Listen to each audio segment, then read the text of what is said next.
Nothing in his life became him like the leaving it. Okay, that's the wrong play since it's a line from Macbeth, but it best sums up Jonathan Bailey's performance in the new London production of Richard II. The actor cranks up several gears the moment his character is forced by usurper Henry Bolingbroke to give up the throne of England for a life of imprisonment in the second half of director Nicholas Hytner's staging of Shakespeare's history play. But the fact that Bailey takes time to catch fire is not entirely his fault, since neither Shakespeare nor Hytner make life easy for him. Given that the play is set at the close of the 14th century, it's no surprise that Hytner believes the play, which depicts the ushering in of a nation's decades-long succession crisis, needs contemporary reference points.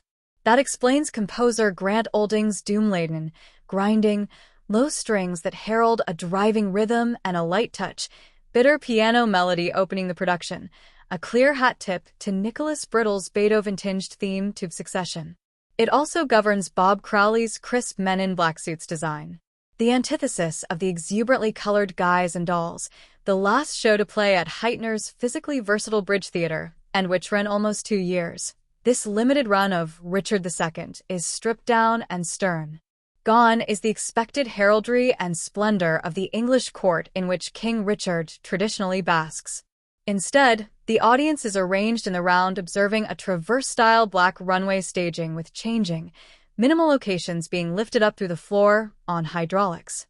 It makes for welcome fluidity, highly useful in a play that, for the first half at least, moves through an uncomfortable number of locations and a load of exposition. This is a story about the threat to the kingdom and, specifically, Richard, who ruled neither wisely nor well with absolute power by ancient divine right. The nation is torn apart by the plots and counterplots of men and their forces loyal to the crown and those backing Henry Bolingbroke, the Duke of Hereford who, successfully as it turns out, puts his eyes on the ultimate prize and steals it.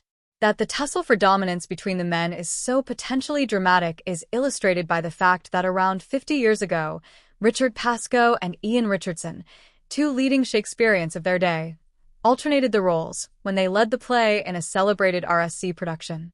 Here, alas, the balance is uneven. Royce Pierson is nicely forthright and determined, but his performance is unvarying. The wonderfully character-driven abdication scene between the two men is the production's high point, but elsewhere Pierson's determination is too one-note.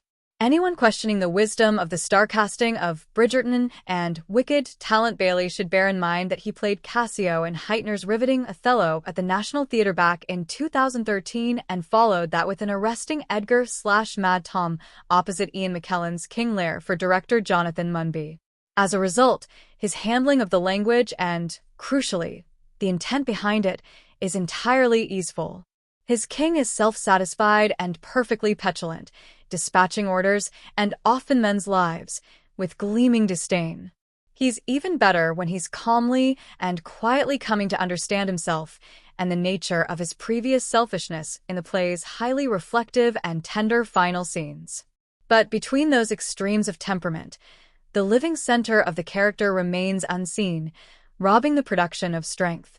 That's partly because he has to energize scenes that here lack force. Hytner is unquestionably one of the great directors of Shakespeare, but this production is uncharacteristically undercast in places. Some of the acting proves more proficient than powerful. There are notable exceptions, especially Michael Simpkins, who plays Richard's uncle, the Duke of York, with a deliciously light touch. It's the unflashiest of roles, an entirely dependable man who serves the kingdom dutifully. But, while never overplaying it, Simpkins uses dry wit to gently undercut his character's routine pronouncements. And the late comic scenes, in which he and his wife, amusingly desperate Amanda Root, are torn between loyalty to his plotting son and the crown, glow with life. Richard II is always going to be a slow-burn play of ideas. Hytner and Bailey ensure that the destination, Richard's self-reflection and wider understanding of the world, is ultimately worthwhile. But for all the clarity and momentum of the presentation, the journey lacks galvanizing passion.